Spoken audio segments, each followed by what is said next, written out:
But he would get no rest that night. The first mate tossed in his sleep as he was plagued with the first iteration of his new recurring nightmare.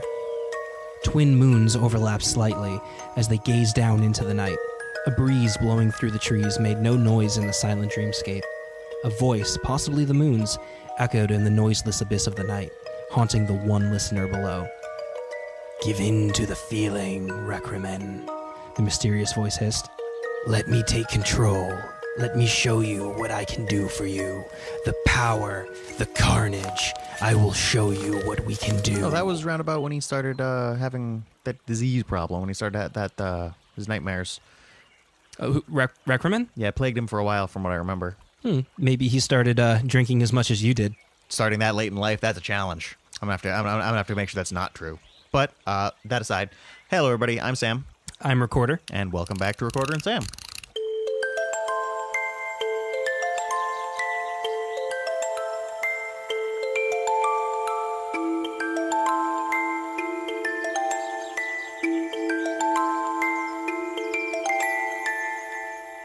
So, what's washed up in Inundatia?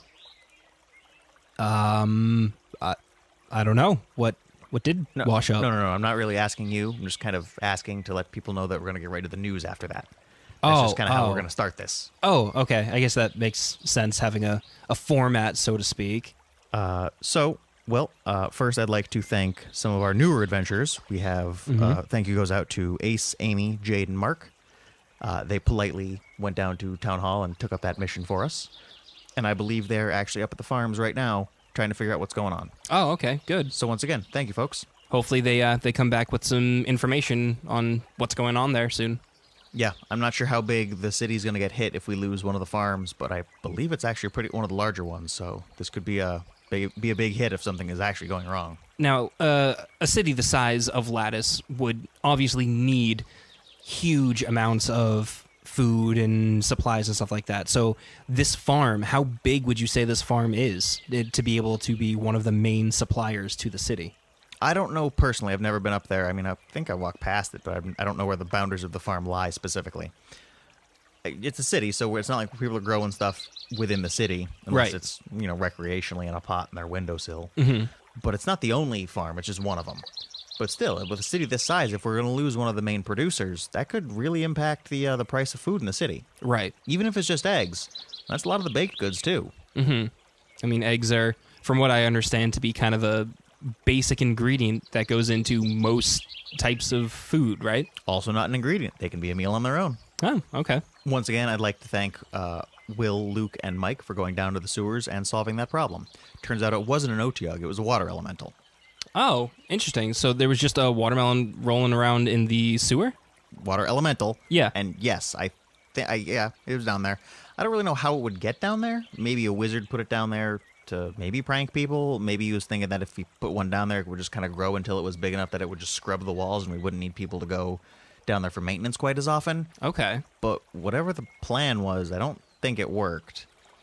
I think it just wound up getting more and more pissed off as it got more and more of the sewer water filling it. So it was slowly becoming the waste that was in the sewer? More like it was kind of forced to eat it. Ooh. It was forced to get, I imagine it was forced to get bigger and grumpier. The more of it kind of took into its body, because it's water. It doesn't have anything else it can go to down there. If it's wet, it's going to wind up rubbing through it and probably leaving some purity behind as it picks up more than a fair share of impurity. Right, so I have a hard time thinking that the natural diet of a watermelon would be whatever waste is just in the sewer. Water elemental. Right. And no, I'm not even sure they eat, actually. And you know what? That'll bring us to this next segment, and I think I know what I want to call it. I think we're going to call this chunk Monstrous Moments, where we kind of go over some of the weirder things that exist in the world. Okay. As far as I know from them, water elementals don't need to eat. It's just kind of like a sentient patch of water. Mm-hmm. I imagine a lot of them aren't all that bad. I mean, Recremen had one, and Bubs was pretty helpful. Yeah, I remember in the stories that more than one occasion his pet came to their aid. I think if you called him a pet, he'd be upset. I think he was more like a friend. Okay. They actually get, as far as animals go, they actually get pretty smart as they age. Okay. So the little ones, probably not all that brilliant. They're probably just going to be happy to get stuff wet and get rid of fires and soak you pretty good. But as they get bigger and more impressive, so does their intellect. Again, as far as an animals would go, there's only so smart a wolf can get or so smart a bear can get. But I think elementals get up there with age. Okay. Now, I've never really dealt with watermelons on my own like that, but are they just born, or do they just come from special pools of water? Do they just exist? I know a lot about this. It's not just special pools of water. Where they originally came from, at least, was the elemental plane of water. Okay. It's kind of how the planerverse works. There's various planes surrounding ours. There's a couple that are real close by and some that are further and further out, going out into this just chaos as we get out further from our prime material plane. The elemental plane of water is where they come from. Fire elementals come from the fire plane, and, elements come from their element planes. Right. Kind of how that works. I'm not sure where the first one would have come from, but I imagine it was pulled by some wizard who was looking for help, and then it just kind of found itself stuck here. And there's water here, so there's nothing that'll stop it from existing. I don't think they breathe or eat. So you can just roll off into a pond and go about its life. I can relate. Just getting left behind and just kind of continuing to exist. Yeah. Also, we have a new mission from Teddy. Oh, okay. A bunch of buildings have caught on fire, and that's not a good thing in a big old city. Yeah, no, I can't imagine that. I mean, I would have to assume the buildings are kind of close together. If one catches on fire, so will others. Yeah, they are. The big problem is the first one was a bank. The next one was one of the bigger general stores. He thinks it might be some kind of arsonist trying to sneak his way in. Okay. And if not that, someone lighting a distraction on an important building to go rob a smaller business. Okay. Point being, we need some people to go help out with this. We need some stakeouts set up at some of the more important buildings around the city so we can have a better idea as to what's actually happening. Okay, that's a good idea. So if you're looking to actually do some work for us, you're going to be up all night, but hopefully it'll be helpful. Go see Jameson in the town hall, and she'll let you know everything you got to know. Okay. Now, these buildings that are unfortunately being set on fire, how are they battling the flames? Are they using water from the port? Or... Oh, no, most of these are much further inward. We actually have a reasonably efficient system of running water throughout the city. Okay. Technology has advanced pretty impressively since the last time you were around. So they're not just carrying buckets of water from the ocean. Yeah, we're not just ocean. running buckets of water from the coastline into the city. Nor are we just throwing juice or beer on it. Okay. You have an actual system set in place specifically for reasons such as this? Yes. Okay, I guess... Because like you said, a lot of the buildings wind up being fairly close together, and this way, the whole city isn't set on fire if one building is. Okay, I guess that's a smart way to progress things. So if you're fireproof and looking for work, there's some fires that need to get put out, and the source of them needs to be found. Okay. So over the past week, I've been looking at that music box that you got from that merchant in town. Oh, I'm so glad I left it here. I absolutely thought I lost it. You played it when you got here. Oh, maybe I drank too much before I came out here. Anyway, when you showed it to me, I noticed it was a little dirty, so I'd been cleaning it. But first I want to ask, how much did you pay for this? Maybe 5 gold. 5 gold for this? Yeah. Because, as you can see, I cleaned off some of the dirt and a little bit of the patina that was on there, and this is actually a really ornate music box. I would pay way more than 5 gold to have something like this. Would you call it scrimshaw if it's not on bone? I guess it fits. Yeah, that's totally what it looks like. This is really detailed. I thought it was just old and rusty. You said you just kind of scraped it off real easy? I mean, I took it down to the brook right here, and I was able to scrub a lot of it off that way. Oh, all right. But I would have to assume that, I mean, I've only really had experience looking at swords and daggers and weapons of the like, but I would have to assume that this was made by close to, if not, a master craftsman. Yeah, the detail on it's really exceptional. It's extremely ornate. I'm surprised that whatever merchant sold it to you didn't even bother trying to clean it or get it appraised. Maybe he was just trying to get rid of it. Maybe. Maybe it's cursed. It could be. I mean, something this beautiful being that cheap, there's got to be something going on with it. I'm really impressed with the quality and craftsmanship of this. Would you be able to tell if this has any markings of any specific town, maker, or even continent it would have come from? Here. Well, it's not Dwarven, I can tell you that for a fact, so the language isn't Terran.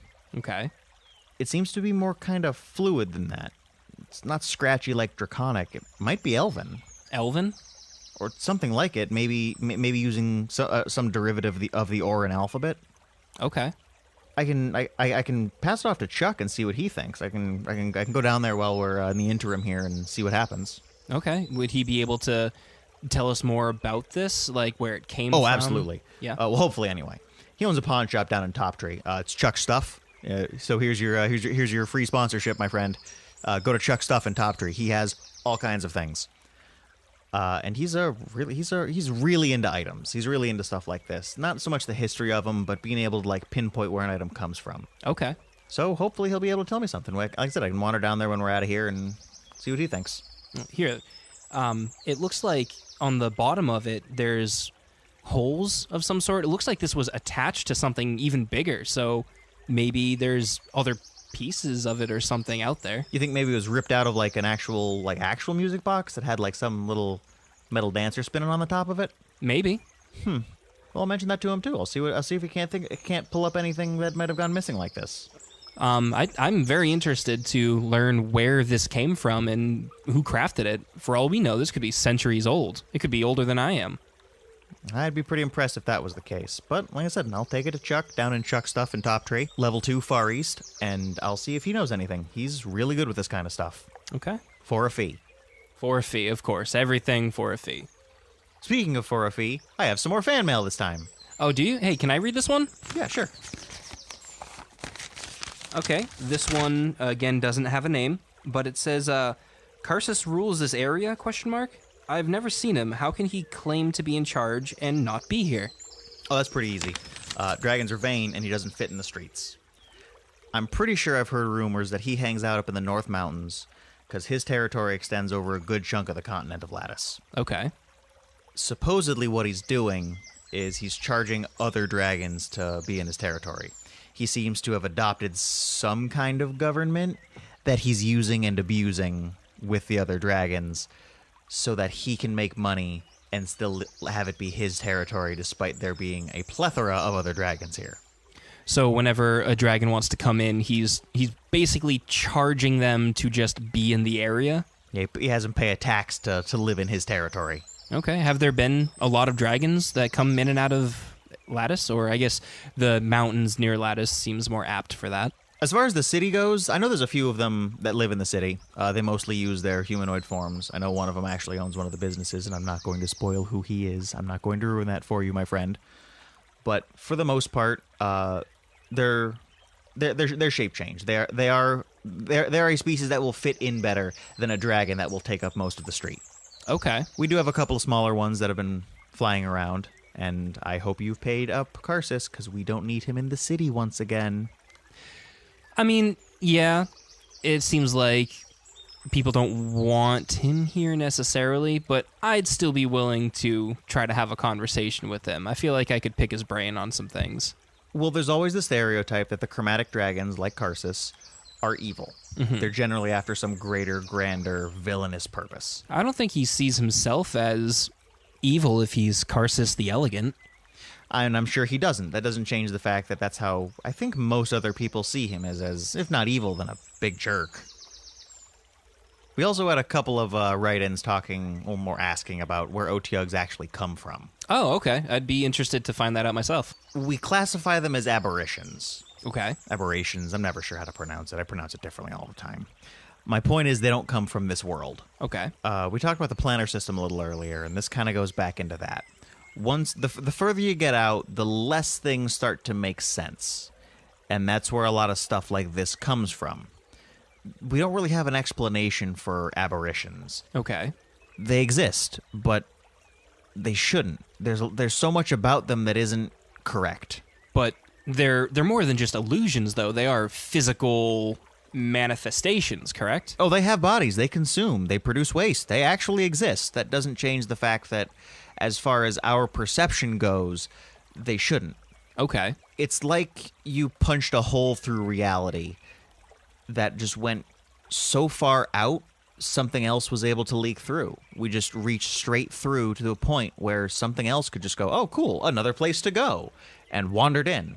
Okay, so do all monsters or all creatures come from this plane? Magical creatures like owlbears or purple worms, they're inherently magic, yeah, but they still come from our world. They were produced here, born here.